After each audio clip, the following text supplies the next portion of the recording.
it's time now once again for Mr. Nailsin's Thursday Comics. Now, wait a minute. Isn't it supposed to be Wednesday? Yeah, I was worn out. I didn't get enough sleep, so there was just no way I was going to have any video ready to go for a Wednesday. Plus, I had to get Ahsoka out. Did you see my review on that? Anyway, at least with the comic books, there was some okay ones and some pretty good ones here and there. So there's a new Batman and Robin. Well, it's still Bruce Wayne, but it's the Damian Wayne Robin. And once again, there's a Batman and Robin title. So they're chasing that again. And for the most part, wasn't that bad. They're getting set up to be, Batman and Robin again.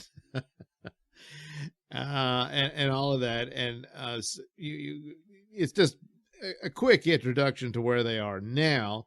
The artwork was interesting, and not quite, but in some elements of it, it was reminiscent of some of the kind of exaggerated styles from the Moon Knight comic. But only a bit. But it was all good. It was all very concise and solid. The only drawback is that it references Gotham War, which I, again, have no interest in. I did get a free Prelude comic because I bought a certain amount of comics. So it had my choice of what, and I picked that one just to see, well, it's free. What's it going to hurt? Well, yeah, the whole concept of it where Catwoman convinces just about all of Batman's sidekicks that they should just ignore crimes of theft and she'll handle it as the main crime boss. It just absurd and stupid on so many levels. But Batman's the bad guy because he keeps capturing all the criminals and he's out of control. It's just so stupid. There could be a storyline where Catwoman expects certain favors because she and Batman bump uglies every now and then. But the rest of the Robins and Batgirls and whatever, and Red Hood is being introduced as the main one to side with Catwoman. Red Hood, since he came back from the dead, Jason Todd, is basically the Punisher for DC, and so he's going to side with thieves and protect them and all that.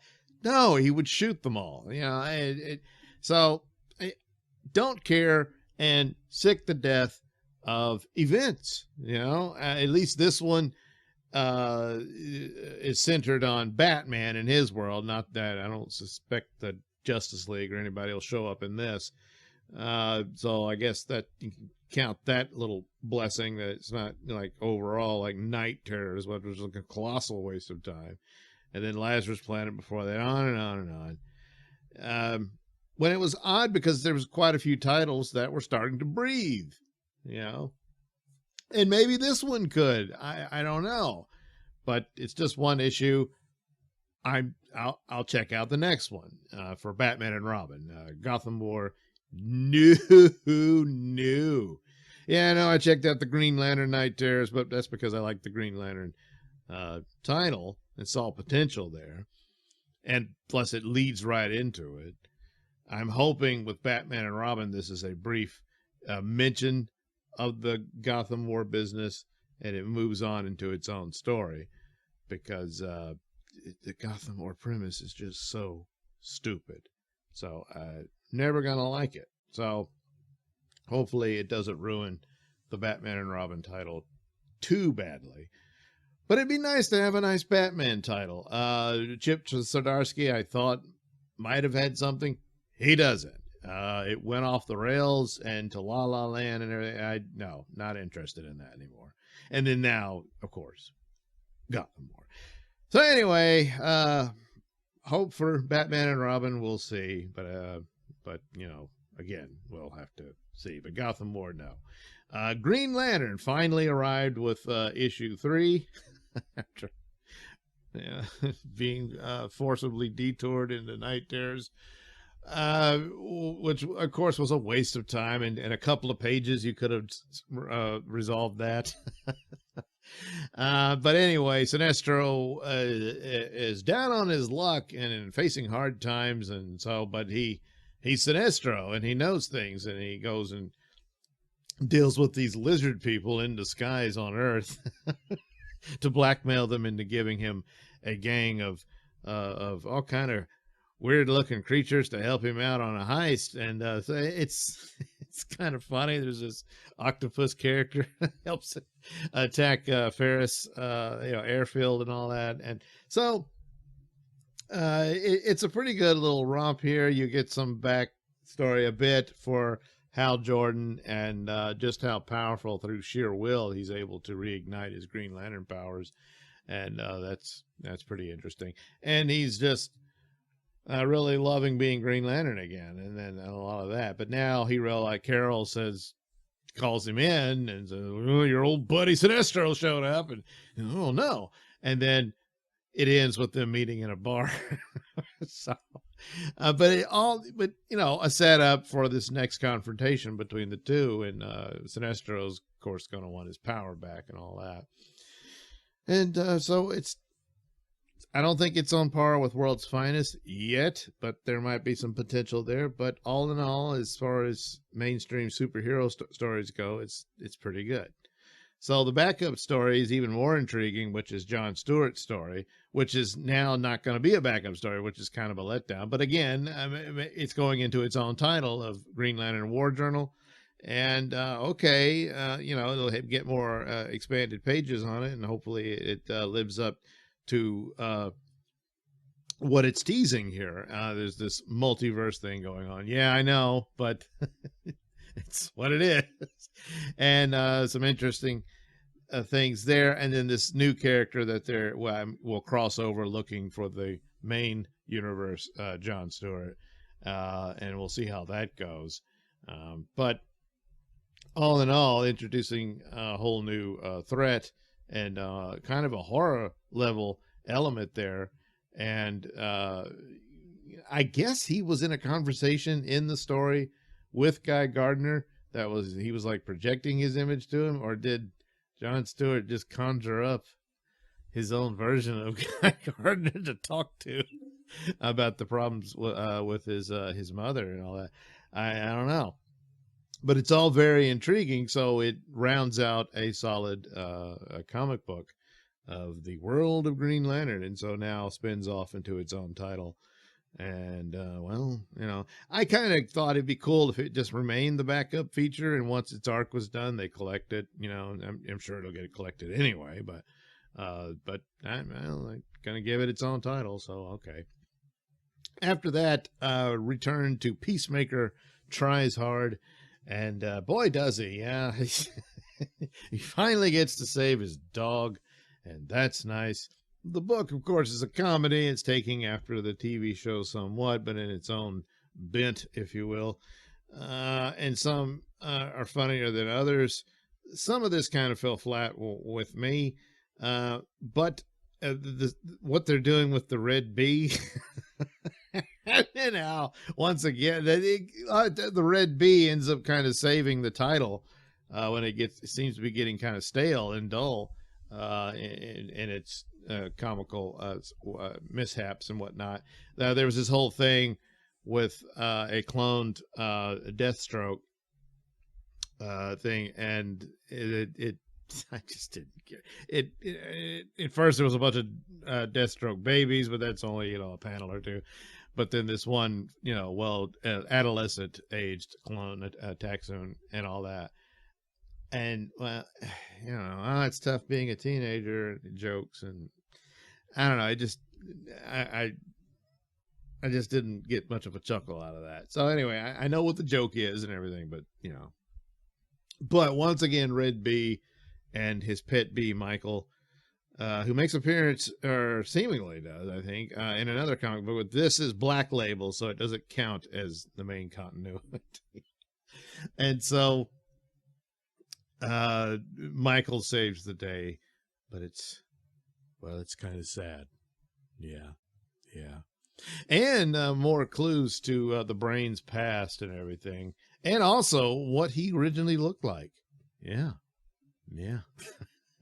So anyway, it ends on a cliffhanger, and we'll have to see how that turns out. But you know, it's a fun title. Some issues are better than others, and so anyway. Next up is Justice Society of America, which basically is a title. This is the 6th issue, and it still can't start.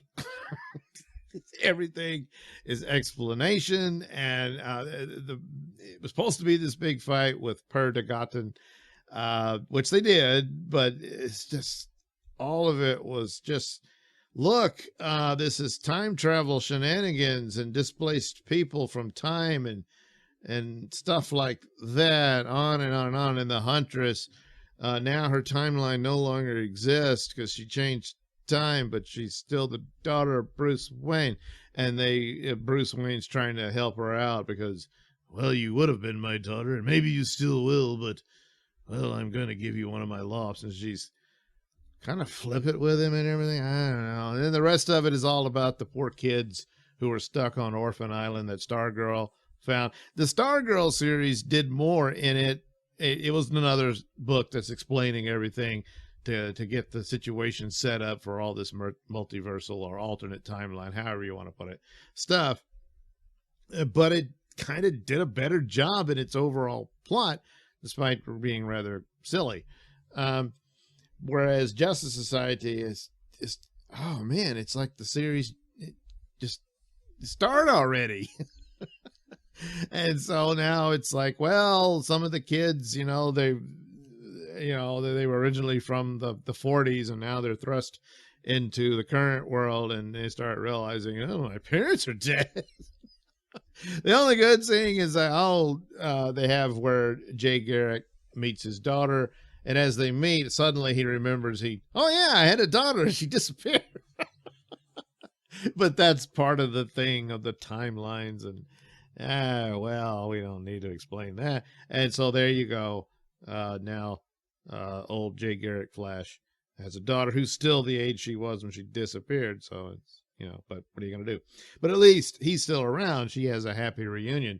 But Ladybug, the poor girl, is sent to the farm that the Red Bee set up, which Red Bee was her mentor. And, but apparently Michael the Bee, at least in this universe, still exists, and I guess he'll be accompanying Ladybug on her adventures and whatnot. But anyway, this wasn't much of an issue at all. It's just more of establishing, well, here's the parameters and stuff. Here's and it's, oh geez. So I don't know, maybe next issue they'll actually start dealing with some villain or whatnot. But just didn't really care for it. I had high hopes for it overall, but again, it's taking too long to get going. So anyway, well, what else did I do? Oh yes, the Hulk. Well, the Hulk, of course, is becoming a contender to be one of the better, or one of the few good comic book series over at Marvel, and competing with Moon Knight. And primarily it's just gone into horror, and that's the same thing. They're keeping that vein. It's a very spooky, creepy story that happens there in this issue between Bruce Banner and his and Charlene, the girl that's accompanying him now. But they all of a sudden, I guess the main artist wasn't available, so they did a Travel Foreman took over.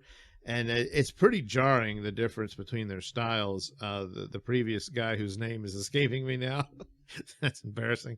It's just, I don't know. It's closer to Bernie Wrightson and stuff like that. That look that really fits the horror stylings of it. And in here, Man Thing shows up. The creature. And it would have been cool if the other guy had done. He does the cover, and it looks great and stuff. But yeah, it's a bit of a disappointment. The art is adequately done. It's professional and everything. It just doesn't capture the mood quite the way the previous artist did, even though the narrative and story is all very horror.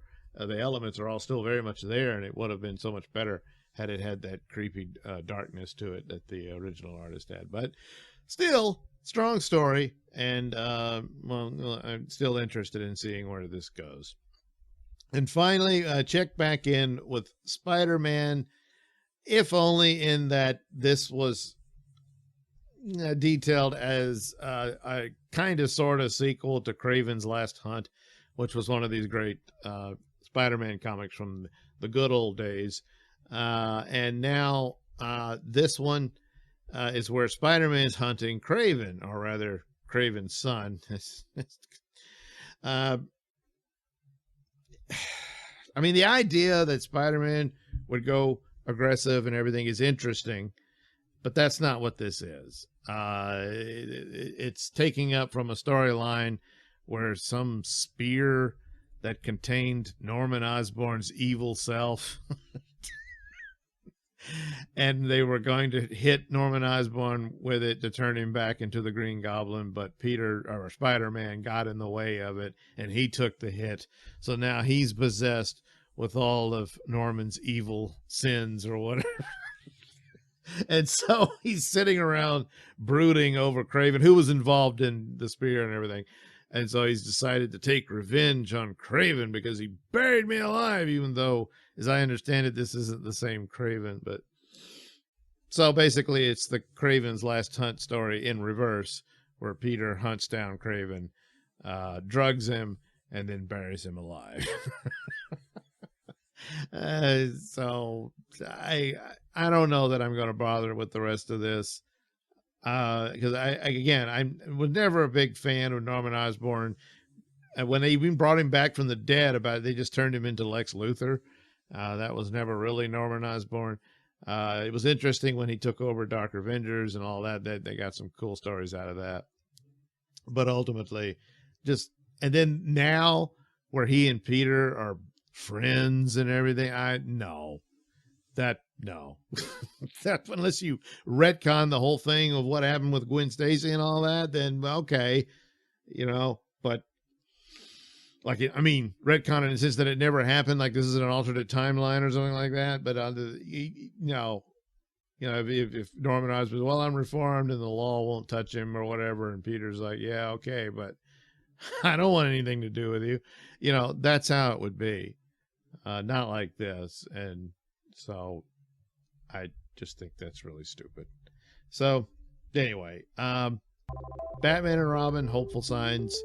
Hulk still strong, except for, that I thought the art choice could have been better. And of course, Green Lantern, I guess, turns out to be the best. And, Peacemaker was fun. So there you go. That's what I read for Wednesday, but couldn't tell you about it until Thursday. Well, it happens. Anyway, I'll read some more comics and talk to you about it next week.